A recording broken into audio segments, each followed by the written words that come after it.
Welcome back. You're in the C Space Studio here at CES 2023 with me, James Kotecki, and my fabulous guest, Neda Whitney, Senior Vice President of Marketing at Christies. Welcome. Thank you. Thanks for having me. So we know of Christies as an auction house. I think people, even if they're vaguely familiar with it, are just familiar with that aspect of the brand. That's but right. Can you just define, how do you introduce Christies and define it for people when you're meeting them for the first time? Yeah, I mean, I think the general awareness is that we're an auction house, and we've been an auction house for 256 years. We're a heritage brand.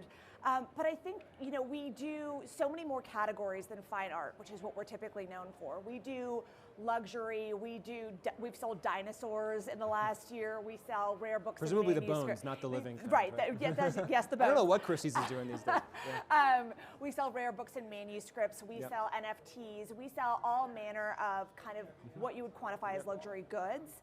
And I think we are really the true definition of a luxury brand, and that we are a one of one, something that has history and is truly unique and not commoditized luxury. Right, there's no other luxury auction house that I can think of off the top of my head. But let me ask you this, when I'm picturing an auction, is it all digital now? Or is there, you know, like a nice room that the people are physically needing to go to and hold up signs like I've seen in movies and things like that when auctions happen? What is actually going on? Yeah, it's both.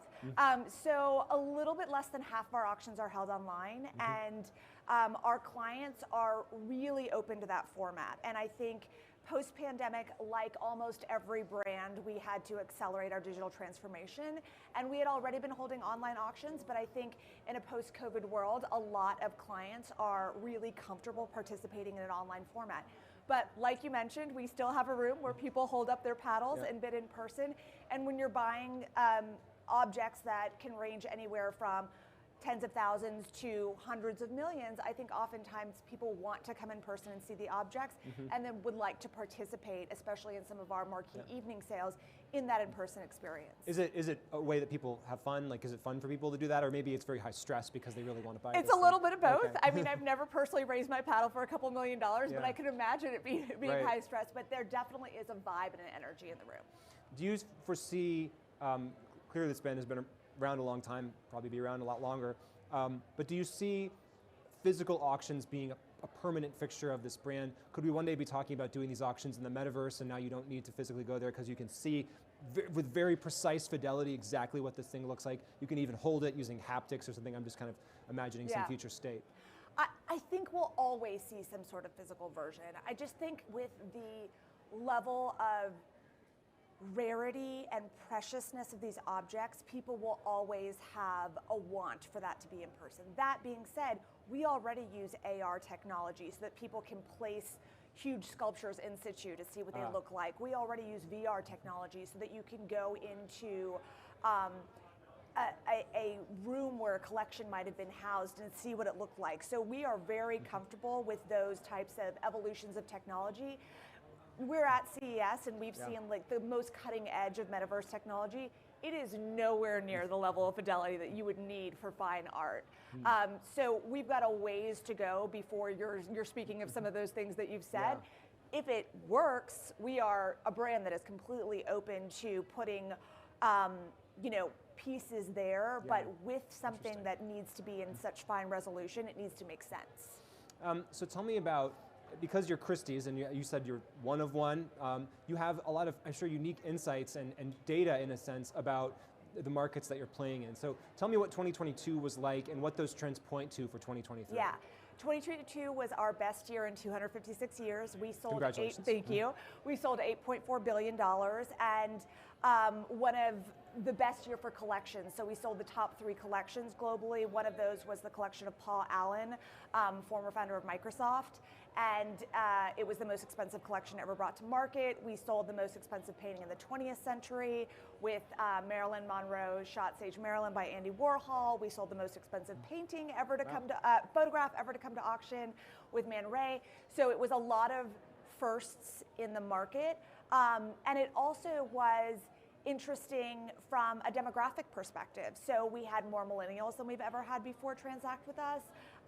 We saw growth in our luxury market, which is kind of an entry-level marketplace just because more people are familiar with having bought a watch, a bottle of wine, a handbag, a sneaker. We're seeing that the millennial purchase power over the last 5 years has grown 127%. So they're definitely a category of wealth that we are really taking seriously as a brand. We're seeing APAC spending power being really important as a demographic and growing tremendously. So those are all great data points from 2022. So this is incredible growth, congratulations.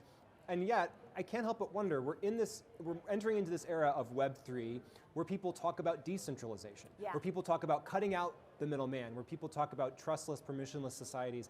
And obviously, Christies is about being something in the middle of that transaction, a trusted party. So how do you think about that brand in this new world? You know, I think what you get when you come to a brand like Christies is the curation and the knowledge. So you can buy a piece of art on any number of types of website. You can go on eBay and buy a painting. You can buy a painting on the street in Manhattan. You can buy art in a lot of different ways. What you get when you come to a brand like Christies is 256 years of knowledge of the art market and some of the best specialists out in the world. So you can't really quantify that, and I don't think you can decentralize that knowledge. I think that knowledge base has an intrinsic value, and we're a service. We're a service-based brand, and if you believe in the power of understanding the background of a piece of art or a diamond or dinosaur bones, then we're the people who have those specialists.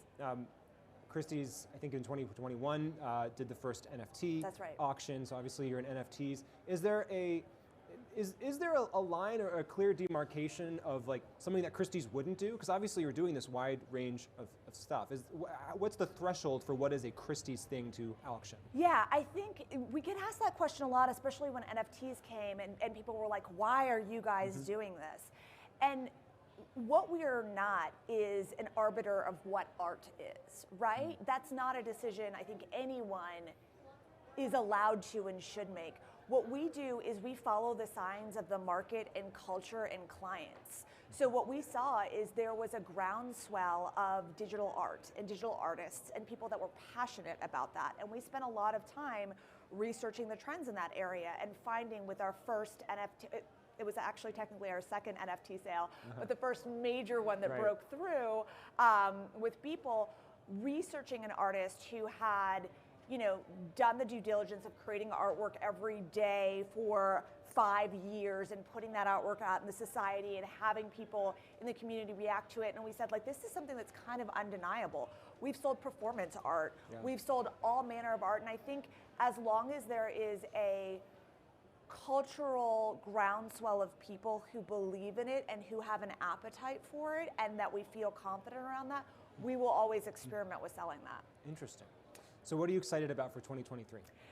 You know, for 2023, having walked the floors at CES, I am really excited about, as a marketer, ChatGPT and AI technology. I think it has such interesting applications for the future of marketing and society as a whole. Like what you can program AI to do now is really starting to take off, and how that can be applied in all manner of, you know, whether it be customer service or being able to simplify procedures. I think that's really exciting. Could it write a description of the auction item, obviously? It could write descriptions. It could just help simplify some of the stuff that's very manual today. I think we're always going to need, again, that humanity's not going anywhere, but I think everyone could agree that there are some things that would be easier, simpler if they were automated, and I think ChatGPT can get us there.